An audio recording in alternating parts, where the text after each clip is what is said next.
thank you for tuning in to the Voices of Homelessness podcast.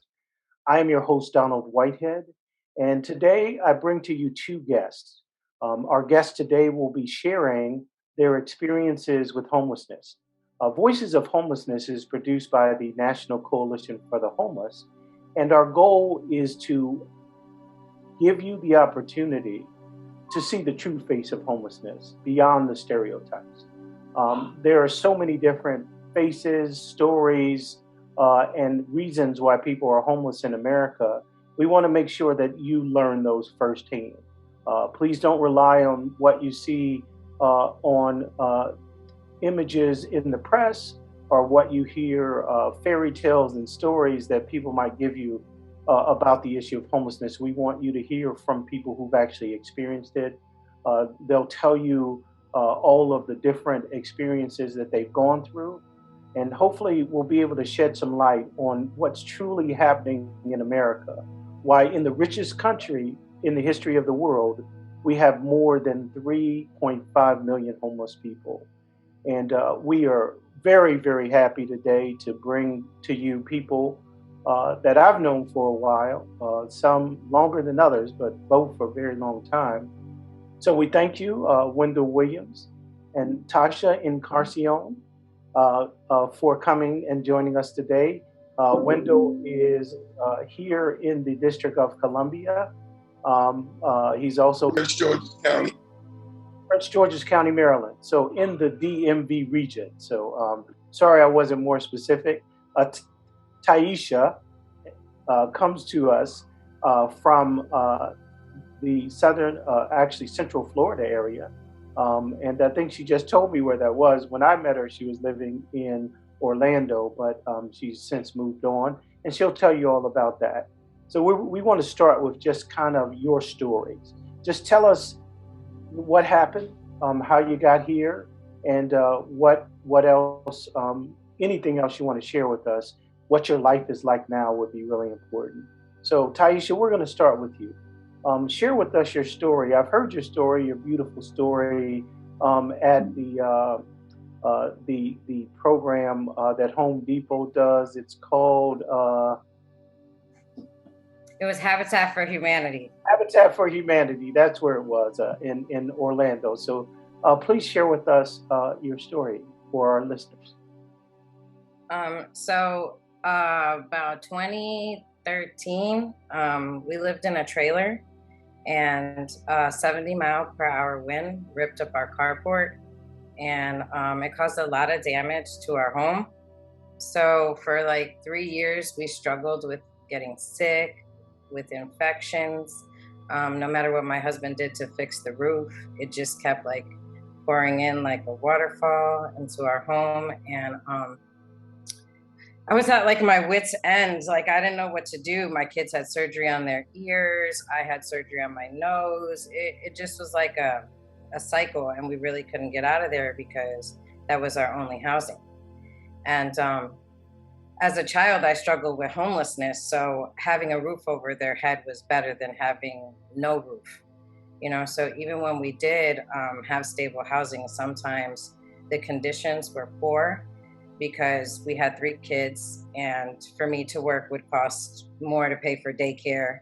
So my husband worked 2 jobs most of the time to provide. And we were always like a paycheck away from being homeless. So the trailer was stable because it was cheap. And so that kind of got us stuck for a long time. And one day I was like fed up, and I started researching the internet, and I'm like, no, God, there's got to be more than just this. I grew up in similar situations, becoming homeless with a single mom that didn't really educate me on budgeting because she didn't know, you know? And so I feel like that was part of the issue. So I stumbled upon Habitat for Humanity, and I was super excited because they taught like financial classes, and they help you get a stable home and all of those things. So it did take me 2 years to get through the program, 500 volunteer hours, $10,000 later, because we had to pay down all of our debt. in order to even like get the home. And so that ended up being 30% of our income, which was doable when my husband worked. Um, Later down the road, I went to the military. He let me pursue my dream of us like not having to struggle, and he took care of the kids. And while being in the military, he was homeless himself in a shelter with both of our kids. You know, it's like kind of how America's soldiers' stories are not told. You know, um, so it was hard after that. Especially, I couldn't work when we lived in the trailer because that was after the military, and I was already disabled, honorably discharged, and my health declined. So it definitely went all on him. Well, he fell fixing the roof, broke his hand, and had to have surgery in 3 places. So Habitat was like the best thing possible for us. You know, like it was kind of like a dream come true because we pictured home ownership, being stable, not struggling or living in the hood or anything like that because we couldn't afford better or we didn't know better. So I feel like Habitat really helped us like be smart with our money and stretch every single dollar, and also serve at the same time. Later, we lost our Habitat house. He was assistant manager for Habitat in West Orange, and a piano fell on his foot, and he broke it in 3 places and broke a ligament too. So, 2 years of like being unemployed and surgeries, and um, they did give him workman's comp, but it was less than half a year's salary. So we lost our Habitat house, even though he worked for Habitat. So that was really hard. And for years after that, we actually struggled with homelessness some more. But I don't look like the average homeless. Being a vet, all I get is $2,000 a month, and that doesn't cover 5 people. And you can't rent a place with that either. So we've learned the hard way, and we've learned a lot of things along the way. Um, but at this point in our life, now we're stable, and we're renting. But I feel like when you've been through that, you always stay with like a struggle mindset or a survivor mindset because you always feel like you're one paycheck like away from being homeless. And my situation now is that I am in college for cinematography. Um, Even though I'm disabled, the VA is helping me. And we do have Section 8, which helps because I almost died in February because my medical conditions have gotten even worse. So every time I get hospitalized, my husband loses his job too. And then he gets no unemployment. So we kind of get stuck in this cycle that has nothing to do with like drugs or spending your money poorly, or and just has to do with he's been the breadwinner most of the time. And when I tried, it didn't work out for me. And so at this point in my life, I felt like I wanted again, like when I went to the military, to do something else in my life because I feel like purposed, and I feel like God has called me to push not only like the homeless topic and nonprofits, but also the kingdom. Because like without God, I don't think we would have made it through anything that we've been through, And when there was times where I was suicidal because of the conditions or just feeling like a failure, God always brought me through. And my mission is to encourage people that no matter how like low they feel or they can get, they can pick themselves back up.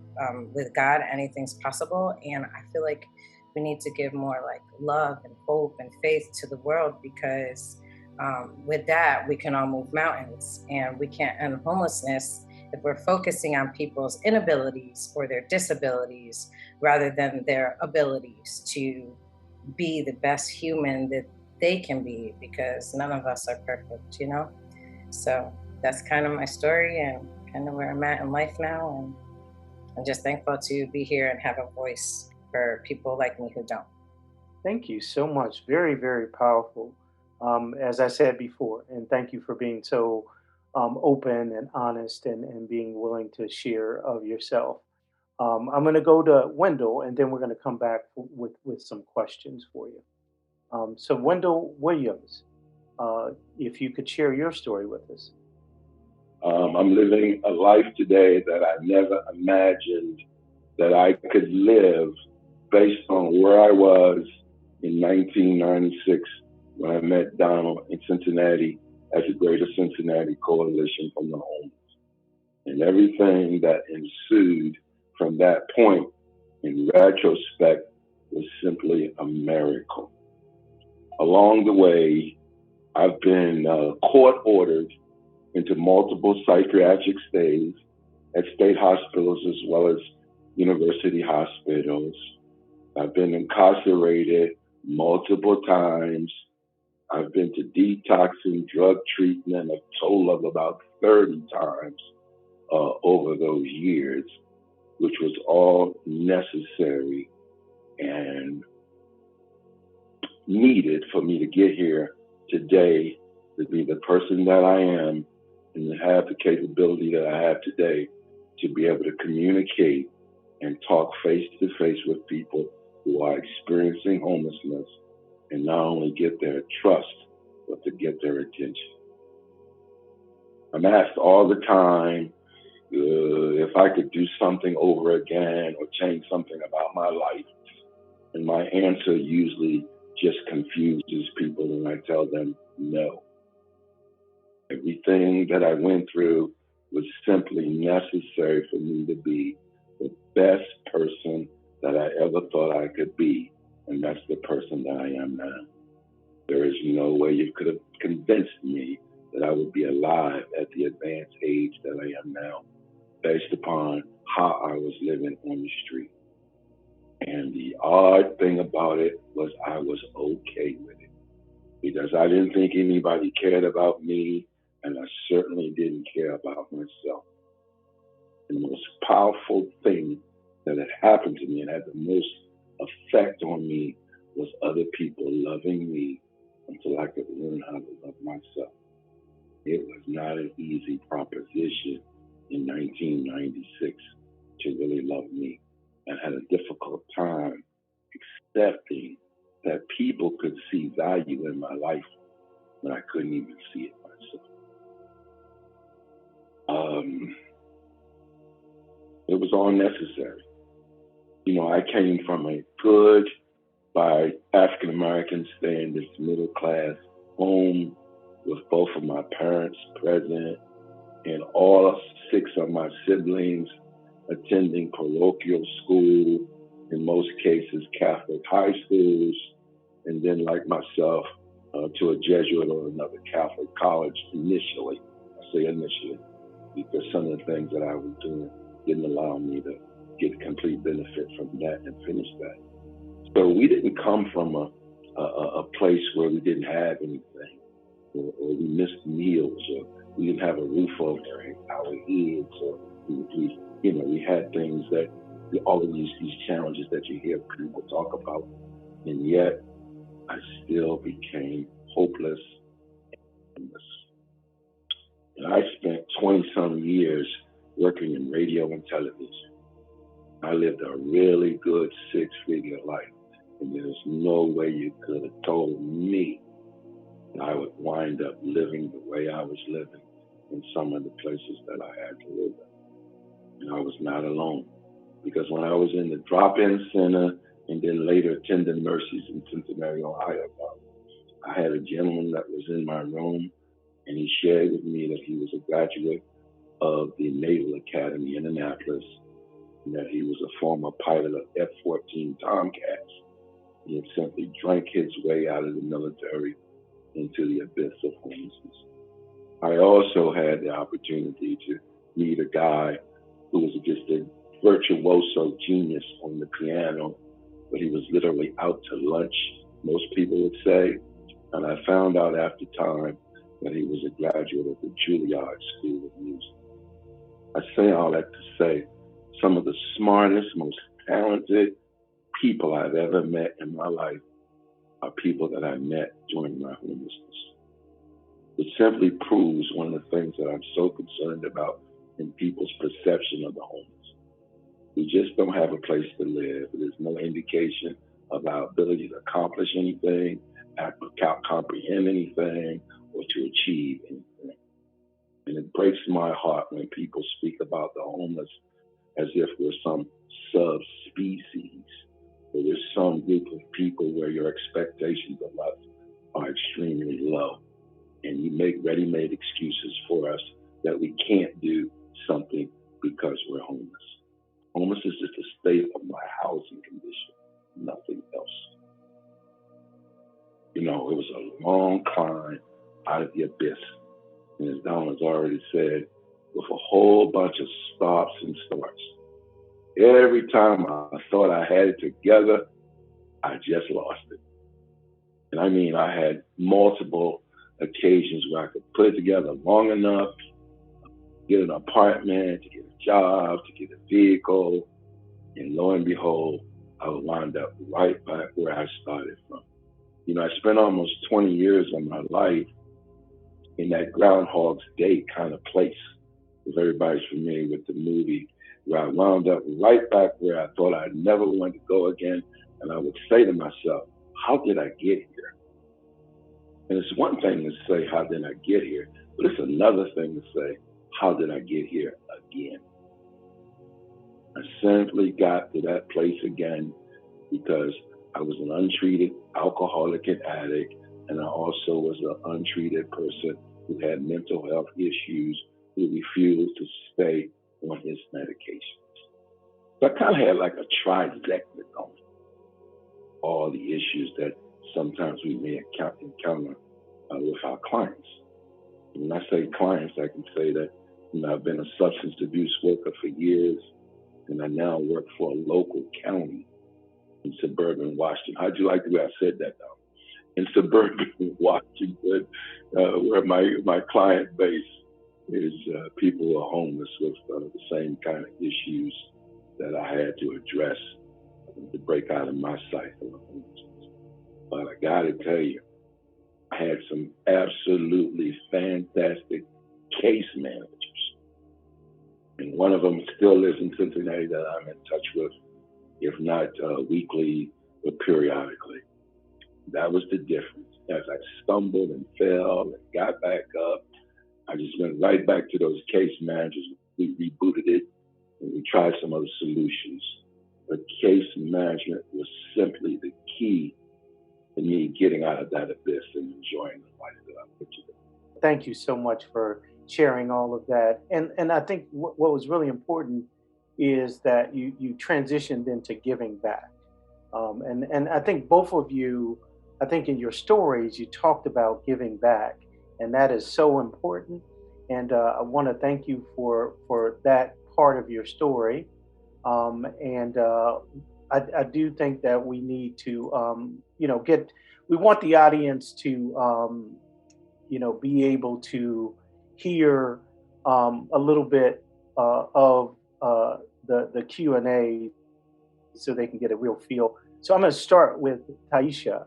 Taisha, you talked about having that experience as a child, kind of going through homelessness. And if we look at statistics about homelessness, we will see that people who've had that experience as a child are likely to have it as an adult, overwhelmingly. If you've had some sort of institutional placement or a homeless placement in services, and that's my story as well. I was homeless as a child, and I became homeless as an adult.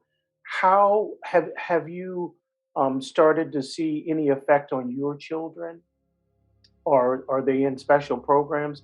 Have you seen any impact at all, initially?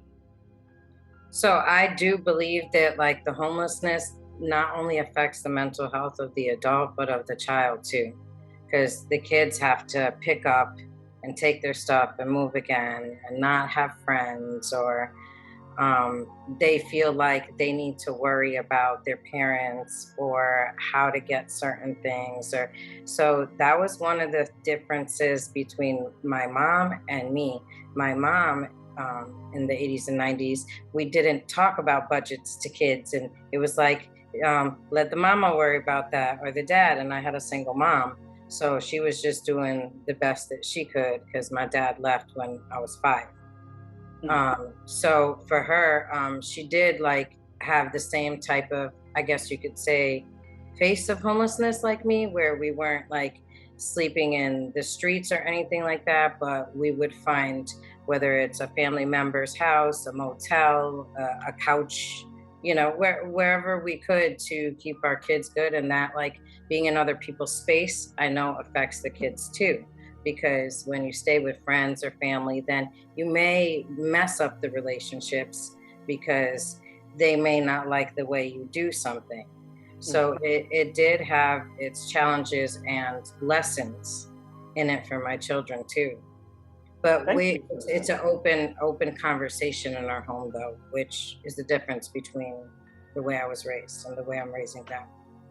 Well, and I think it's so important to talk about that because um, the people don't understand that in a family setting, it's not only you that's affected; it's the kids. There's all kinds of studies about kids' resilience and some of the challenge with schools. Just changing schools on a regular basis does have some effect on the educational process, and being out of school has an effect. I wonder, how our kids that are suffering through COVID, what happens to them, 5 or 10 years down the line. It's really a traumatic experience. For both of you though, and Wendell, you can answer this question first, and then Taisha, I'd like to come back to you. Neither of you fit the profile. I mean, you both are very well spoken.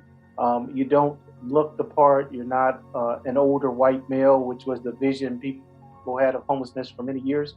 So I'd just like to ask both of you because I heard this a couple of weeks ago in one of my other interviews. I talked to a young lady who shared with me that she was unfortunately targeted in the shelter because some of the staff didn't see her as fitting the profile, so they treated her differently because they said things like, you have all this going for you. What are you doing here? Is there something wrong with you? Can either of you speak to that? I think I'll speak to that, but I want to backtrack on Taisha's talking about the kids.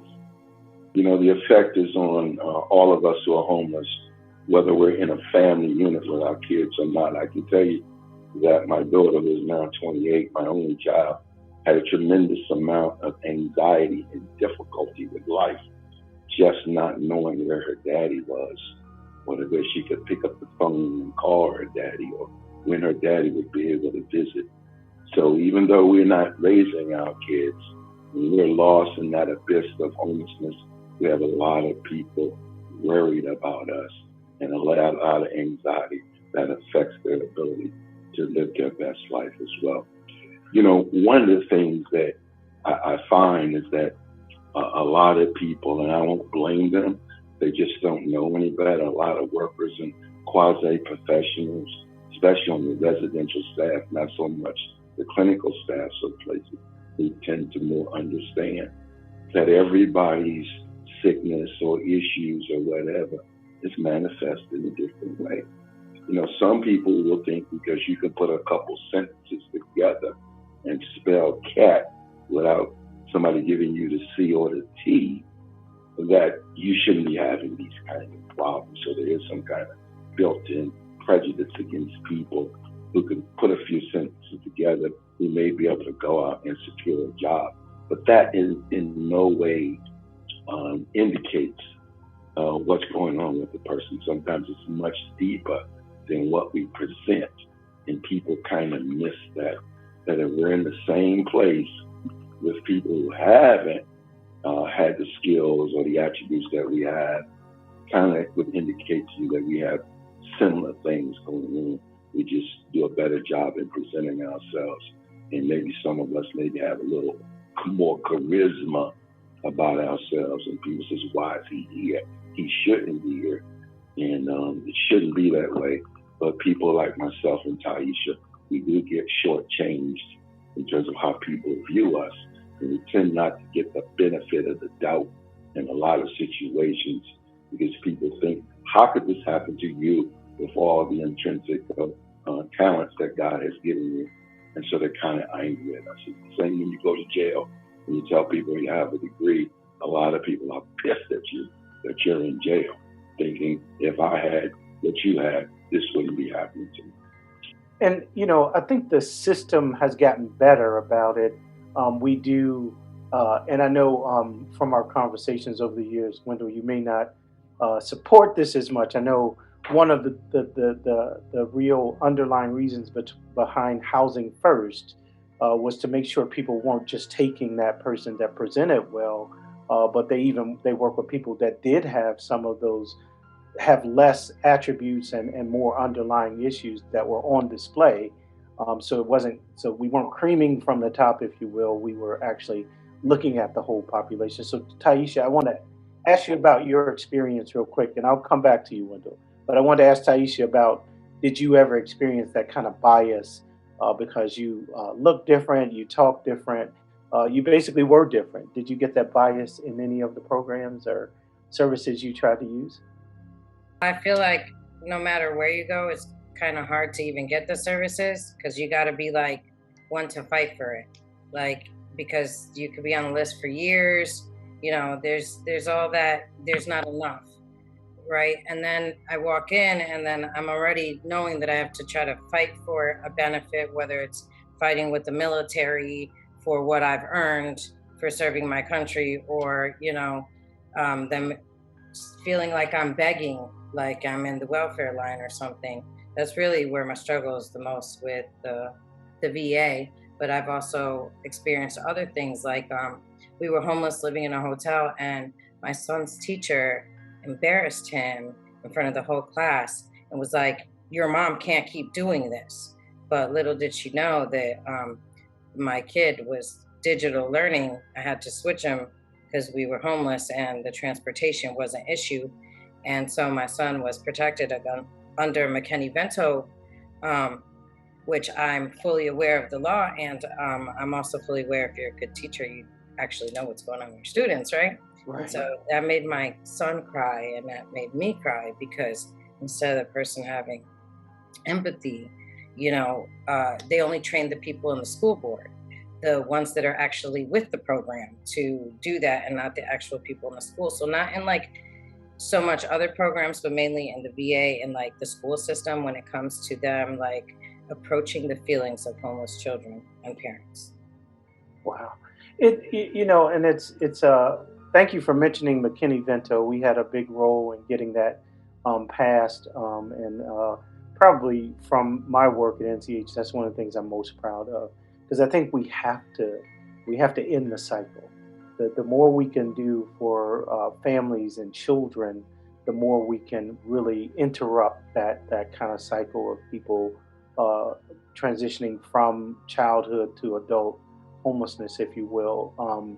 And transportation, so important. Got to keep kids kind of with some normalcy, even as they go through what is an economic issue. At the bottom, end of the day, it's economics. It's not about all the other things. How you get there is less important than the resources available for you to get out. First of all, I want to congratulate you both on kind of going over to the other side, if you will, and being involved in helping other people get through this. And I think, I say this all the time, people with lived expertise are the most valuable when it comes to helping design programs, because we know the pitfalls. We know That is true, but we're not getting the respect. First of all, I've been on this side of the fence working to help people in their homelessness, addiction, and other problems for over 20 years now. And I can tell you that we are undervalued, underpaid, and underappreciated. right. And I And think there's a lot of new work about equating that experience to a college degree, because it is very different. It's theory versus I think experience.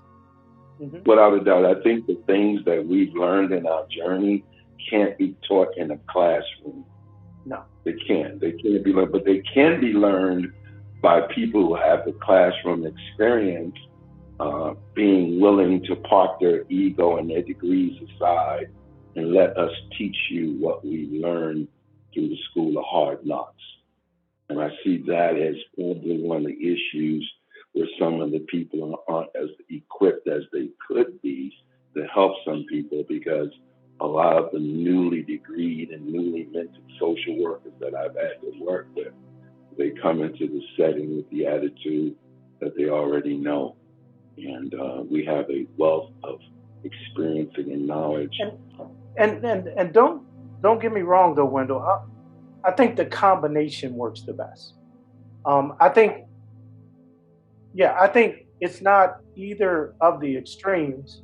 I think it's both together. I think it's people with some college education because, in order to be a clinician, you need some training in being a clinician.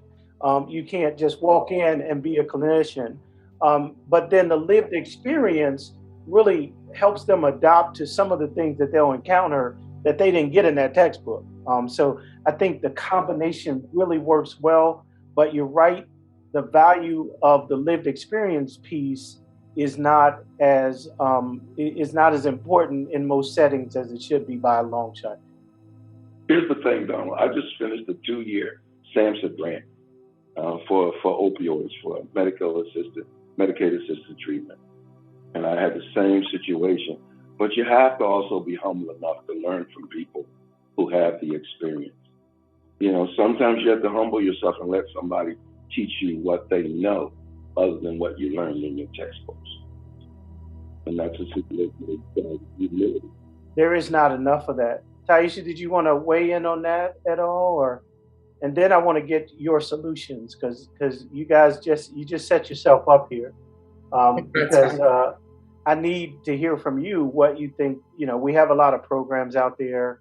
A lot of people design things. We could go the gamut: tiny homes and housing first and universal guaranteed income. A lot of different ways to help people.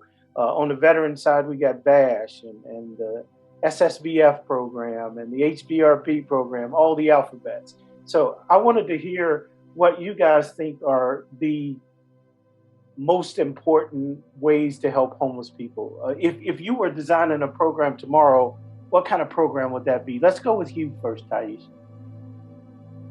So I knew you were going to ask me this question, and I thought really long and hard about it, because I could say, doing a housing thing or this or that, but really in my heart, I feel like because I am a child who experienced homelessness, I feel like in education, me and my kids have so many talks because they're in high school now and I've got one going to college, about how half the stuff they learn in school, they're never going to use. Mom, why do we not need to know pi, this, that, the fifth? And filling the spaces with educating our kids so that they all have an equal opportunity. So the biggest things that we talk about is your credit, your debt, your record, because if you have a criminal record, if you have bills, you're already set up to be poor, because when they run your credit, you're not going to get good housing. And if you do get a house and then you try to apply for cable, you're going to be paying a higher premium. Mm-hmm. They don't educate us on all the little factors. If you decide to go hang out with that friend that's no good and you get a record, well, guess what? You ain't going to get a job that you want, because there's still stereotype and there's not a lot of jobs or a lot of housing.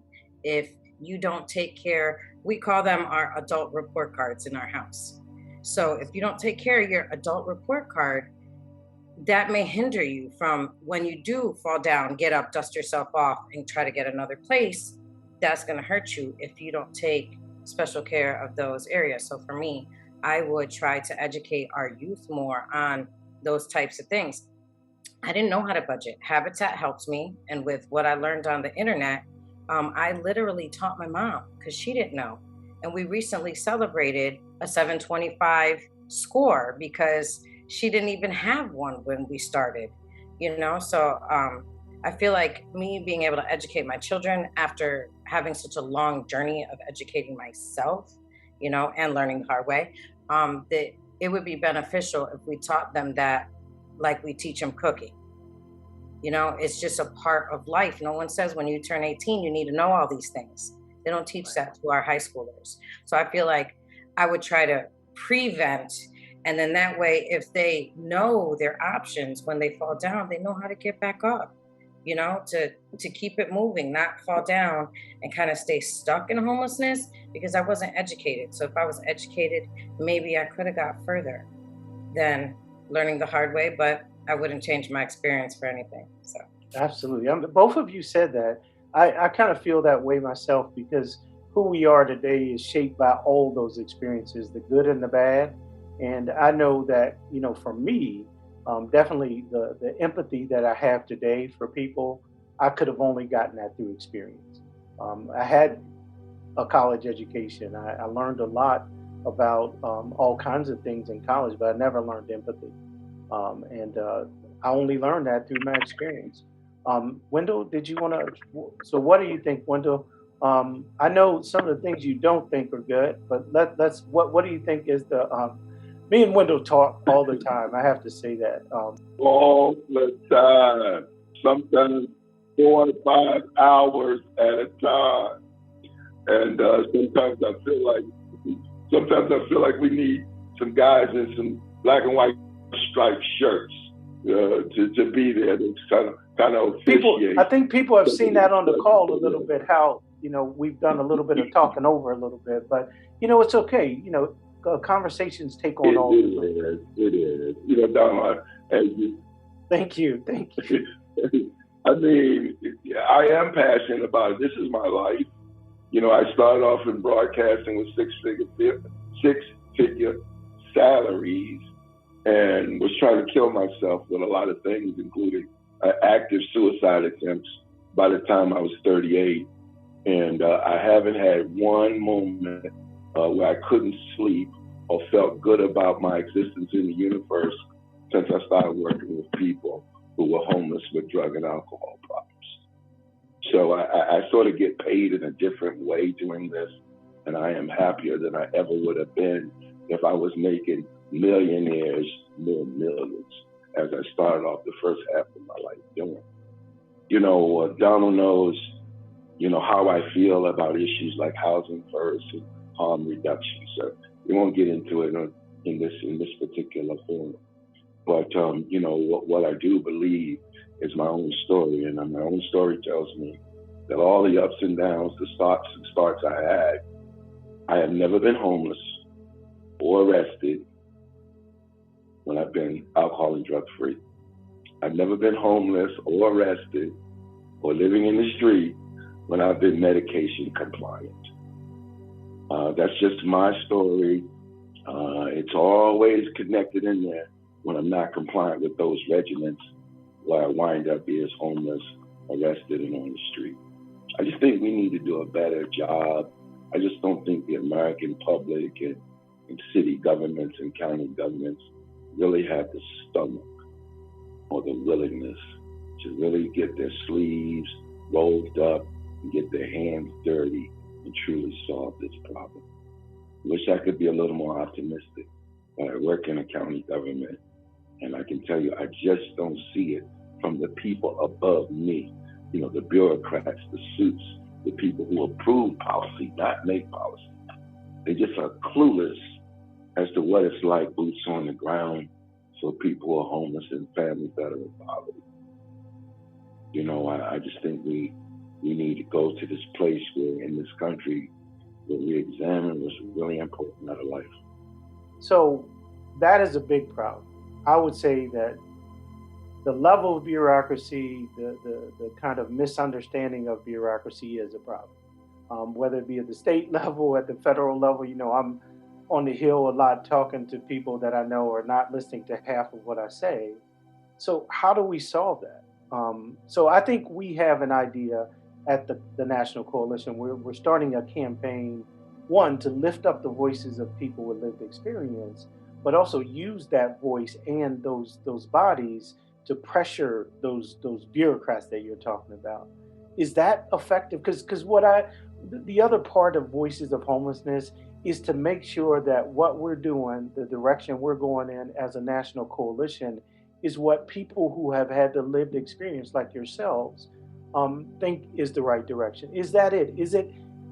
There's a lot of people like us that have experienced homelessness and they get away as soon as they can. They don't want to talk about it. They don't want to be connected to it in any way.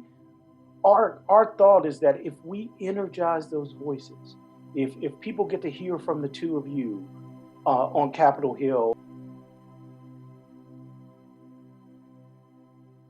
They don't hear us.